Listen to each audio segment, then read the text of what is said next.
निकलने की बारी आई तो रोमा ने रूही को रुकने को कहा। चिराग तो तुरंत ही मना कर देना चाहता था, पर रूही से पूछने पर उसने भी हाँ कर दी। रूही का वहां रुकने का असली मकसद अपने परिवार के साथ वक्त बिताने का नहीं था, बल्कि वहां से भागकर जानवी के पास जाने का था। चिराग भी मना नहीं कर पाया। उसने कहा, इट्स ओके देन, तुम यहीं रुक जाओ, मैं रात को ऑफिस से लौटते वक्त तुम्हें पिक कर लूंगा। इतना कहकर वो वहां से निकल गया, पर अपने 2 बॉडीगार्ड्स को वहीं रूही की सिक्योरिटी के लिए छोड़ गया। चिराग के वहां से निकलते ही तमन्ना ने रूही को कहा, कितने दिन हो गए तुमसे बात किए हुए, चलो मैं तुम्हें कमरे में लेकर चलती हूँ, फिर वहीं बैठकर ढेर सारी बातें करेंगे। दोनों ऊपर के कमरे में चले गए। वहां जाकर दोनों बिस्तर पर बैठे तो साइड में ड्रॉर पर एक हेयर पिन पड़ा था। तमन्ना ने उसे रूही को देते हुए कहा, ये देखी, ये याद है तुम्हारा फेवरेट हेयर पिन, ये लो रख लो। रूही ने आंखों की कनखियों से देखा तो हेयर पिन काफी पुराना लग रहा था, इतना पुराना कि कहीं कहीं से तो पेंट तक निकल चुका था। रूही ने देखते ही साफ मना कर दिया, नहीं मुझे नहीं चाहिए ये, मुझे तो वो चाहिए। तमन्ना ने भौंवे चढ़ाते हुए कहा, वो कौन? रूही ने मिरर की तरफ इशारा करते हुए एक बड़ा ही सुंदर हेयर पिन दिखाया। उस हेयर पिन में खूबसूरत नग जड़े हुए थे जो दूर से ही चमक रहे थे। ये देखते ही तमन्ना की सांसें सुलग गई। ये लड़की क्या बस कहने को पागल है? चीजें सारी इसको अच्छी वाली ही पसंद आती हैं।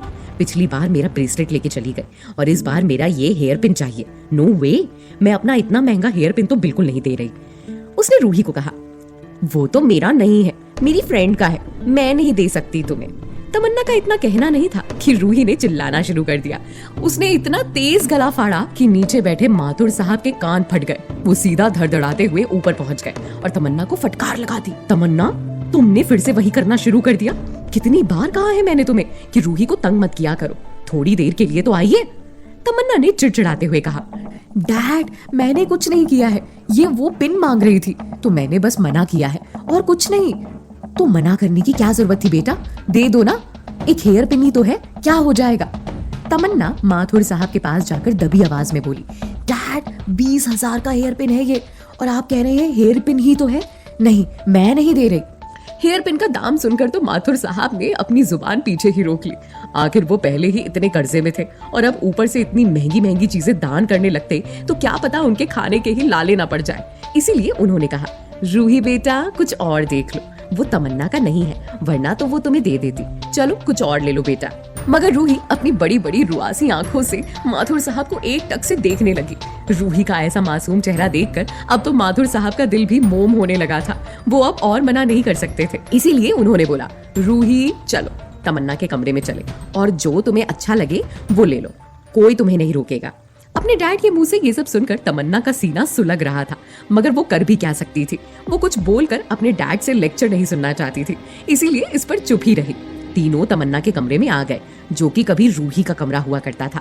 आज बड़े दिनों बाद अपने कमरे में आकर रूही को ऐसा लग रहा था जैसे वो अपने जहां में आ गई हो। उसके पापा के नहीं रहने के बाद तमन्ना ने उससे उसका कमरा हथिया लिया था और फिर ऐसे ही किसी मामूली से कमरे में उसका सामान डाल दिया था। सालों तक उसी घर में रहते हुए भी रूही अपने कमरे में नहीं जा सकती थी, क्योंकि अगर जाती तो रोमा उसके पैर पर छड़ी से मारती। घर चाहे जितना बड़ा हो, किसी का कमरा उसकी अपनी दुनिया होती है। रूही आज अपनी दुनिया में थी, मगर वहां बहुत कुछ बदला बदला सा था, क्योंकि तमन्ना ने उसे अपने हिसाब का कर दिया था। लेकिन फिर भी सामान चाहे जितना खिसका दो, बढ़ा दो, उनका हुलिया बदल लो, लेकिन यादें जो हैं वो आलसी होती हैं, कोने कोने में बैठी रह जाती हैं, जाती ही नहीं। रूही का बचपन भी उन्हीं सामानों के इर्द गिर्द बैठा था, जो बिना आंखें मीचे उसे सालों बाद वहां देखकर मुस्कुरा रहा था। अचानक रूही की नजर एक बड़ी सुंदर गुड़िया पर पड़ी, जो दिखने में काफी महंगी लग रही थी। रूही उसे प्यार से छूने लगी। ये देखकर तमन्ना के दिल में थोड़ी ठंडक पहुंची। थैंक गॉड इस लड़की को यहाँ लेकर आ गई, वरना ये तो आज मेरा हेयर पिन भी हथिया लेती। अब ये गुड़िया ले भी ले तो मुझे फर्क नहीं पड़ता। तमन्ना ने चैन की सांस ली ही थी कि रूही गुड़िया छोड़कर उसकी अलमारी की तरफ मुड़ गई। तमन्ना का दिल फिर से धड़क गया। धड़कता भी क्यों नहीं, आखिर उसका सारा सामान उसमें ही तो था। ये लड़की अब मेरी अलमारी में क्या ढूंढने लग गई? अब क्या चाहिए इसे? अगर ये थोड़ी देर और यहाँ रुक गई ना तो कसम से मैं खून कर दूंगी। पागल बना रखा है मुझे तो। रूही तमन्ना के सारे कपड़े छू छू कर देखने लगी, मगर कुछ उठाया नहीं। कपड़ों के ही बगल में उसने देखा कि ढेर सारे बैग्स का अंबार लगा था। रूही सारे बैग्स को देखने लगी, लेकिन इतने सारे बैग्स में 4-5 ही ऐसे थे जो ऑथेंटिक ब्रांड्स के थे। बाकी सारे किसी ना किसी बड़े ब्रांड्स के कॉपी ही थे। दरअसल माथुर्स की ये जो चमक थी वो मात्र ऊपरी थी। अंदरूनी हालात इतनी खस्ता थी कि वो नाक तक कर्जे में डूबे हुए थे। रूही ने खिलखिलाते हुए चारों बैग्स अपने हाथ में उठा लिए और कहा, मुझे ये चाहिए। उन चारों बैग्स को रूही के हाथ में देखकर तमन्ना का दिल 4 टुकड़ों में बट गया। इस पागल लड़की ने चारों वही बैग्स उठाए हैं जो असली है। कभी कभी तो मुझे शक होता है कि ये सच में पागल है या बस ड्रामा कर रही है। तमन्ना जहाँ सुलग रही थी वहीं माथुर साहब रूही को देखकर मुस्कुरा रहे थे। ये अच्छे लग रहे हैं तुम्हें? रूही ने सर हिलाकर हाँ कह दिया। ठीक है, अच्छे लग रहे हैं तो ले लो। क्या ले लो डैड? ये चारों बैग्स ब्रांडेड है, इसके अलावा और कोई ब्रांडेड बैग नहीं है मेरे पास। अगर इसे लेना ही है तो बस एक ले सकती है, उससे ज्यादा नहीं। तमन्ना ने एकदम झपटते बोला। माथुर साहब ने समझाते हुए कहा, बेटा बैग ही तो है, क्यों इतना टेंशन ले रही हो? दोबारा ले लेना, बस मैं दिला दूंगा, ठीक है? डैड, आपको पता भी है कि ये एक बैग कितने का है? माथुर साहब तमन्ना की तरफ देखने लगे तो तमन्ना बोली, 1.5 लाख का बैग है ये, जिसे आप इस लड़की को देने को कह रहे हैं। बैग का दाम सुनते ही मानो माथुर साहब के हलक में सिक्का अटक गया। उनका तो जैसे सांस ही अटक गई। वो आंखें फाड़ कर कभी तमन्ना को देखते तो कभी उसके बैग को। रूही ने माथुर साहब की ये हालत देख ली थी।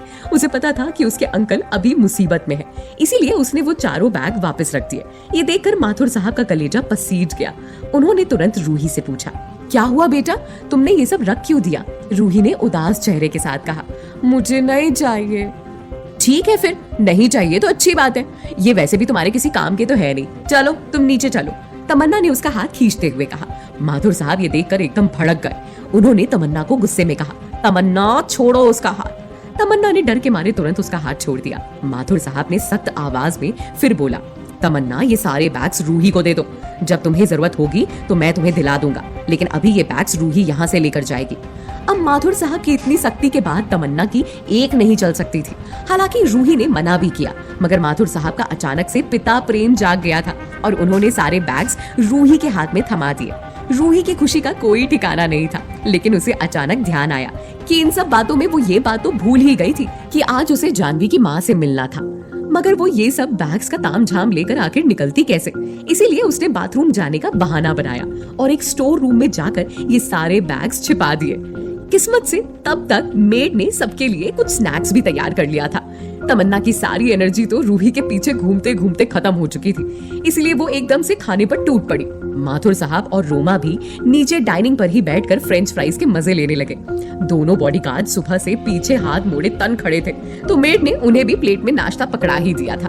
अब किसी का ध्यान रूही पर नहीं था। रूही इस घर से अच्छी तरह वाकिफ थी, समय भी जाने का हो ही चुका था, इसीलिए वो अब और देर नहीं कर सकती थी। वो दबे पांव पीछे कोर्ट यार्ड में गई और गार्ड से नजरें बचाते हुए गार्डन में लगे झाड़ियों की आड़ में छुपते छुपाते फेंस लांघकर सीधा मेन रोड पर कूद गई। बाहर निकलते ही उसने जानवी को मैसेज किया, जानवी मैं बाहर निकल आई हूँ, अब बताओ क्या करना है? जानवी ने रिप्लाई करते हुए कहा, तुम एक काम करो, तुम टैक्सी लेकर सीधा मेरे होटल चली आओ, जहाँ हम उस दिन गए थे। मैं भी बस निकल रही हूँ, तुम्हें वहीं से पिक कर लूंगी। जानवी से बात होते ही रूही तुरंत टैक्सी लेकर होटल के लिए निकल गई। उसके होटल पहुँचने के करीब 20 मिनट बाद जानवी भी आ गई। जानवी को देखते ही रूही ने कहा, अब आगे तुम्हारा मेकअप करना है, फिर तुम्हें मेरी मॉम से मिलना है। जानवी ने रूही का मेकअप करना शुरू कर दिया। मेकअप के ही दौरान रूही ने थोड़े खिसियाए हुए अंदाज में कहा, जानवी तुम जानती हो ना कि ये कोई लॉन्ग टर्म सॉल्यूशन नहीं है। आई नो यार, लेकिन बस एक बार जय बस अपने पसंद की लड़की ढूंढ ले, फिर तुम आराम से इन सब से छुटकारा पा सकती हो। लेकिन तब तक प्लीज कॉपरेट कर लो, वरना मॉम उसकी शादी अपनी पसंद की किसी वियर्ड सी लड़की से करवा देंगी। अगले 15-20 मिनट बाद रूही का मेकअप पूरा हुआ और दोनों फटाफट सुनैना से मिलने घर पहुंचे। जय बाहर ही उनका वेट कर रहा था। जानवी ने गाड़ी रोकी और दोनों हड़बड़ी में गाड़ी से बाहर निकले। भाई ये रही मेरी फ्रेंड, जाओ मिलवा लो इसे मॉम से। रूही को ये सब बहुत अजीब लग रहा था। वो बार बार जानवी को नाखुश नजरों से देख रही थी, मगर जानवी बार बार भोली सूरत बनाकर उसे मनाए जा रही थी। रूही और जय दोनों घर के अंदर जाने लगे कि तभी जानवी ने उन्हें रोक दिया। जय ने पीछे मुड़कर पूछा, व्हाट्स नाउ? तुम दोनों कोई दुश्मन नहीं हो जो बीच में वन हैंड डिस्टेंस बनाकर चल रहे हो। थोड़ा केमिस्ट्री लाओ, लगना तो चाहिए ना कि ये तुम्हारी बंदी है। तुम सच में उसे पसंद करते हो? Be realistic guys. जानवी की ऐसी बेतुकी बातें सुनकर रूही का अंदर ही अंदर पारा चढ़ रहा था। एक तो वो वैसे ही दोस्ती की मजबूरी में आकर ये सब कर रही थी, लेकिन जानवी को इतने से में भी चैन नहीं पड़ रहा था। रूही जानवी को गुस्से से देख ही रही थी, लेकिन फिर भी जानवी ने जबरदस्ती रूही का हाथ पकड़ जय की बाहों में पकड़ा दिया और दोनों को देखते हुए मुस्कुराकर बोली, now that's like a couple. अब लगी ना जोरदार जोड़ी। जय और जानवी दोनों एक दूसरे को एम्बैरेस होकर देखने लगे। जानवी ने बोलना खत्म ही किया था कि रूही ने झटक कर तुरंत अपना हाथ हटा लिया और बोली, मैं नहीं जाऊंगी ऐसे। क्या जानवी रूही को ये करने के लिए मना पाएगी? क्या चिराग को रूही का घर से भाग जाना पता चल पाएगा? आप लोगों को क्या लगता है, क्या होंगे इन सभी सवालों के जवाब? कमेंट बॉक्स में कमेंट करके जरूर बताएं और सभी सवालों के जवाब जानने के लिए सुनते रहिए अंधाधुन इश्क, सिर्फ पॉकेट एफएम पर।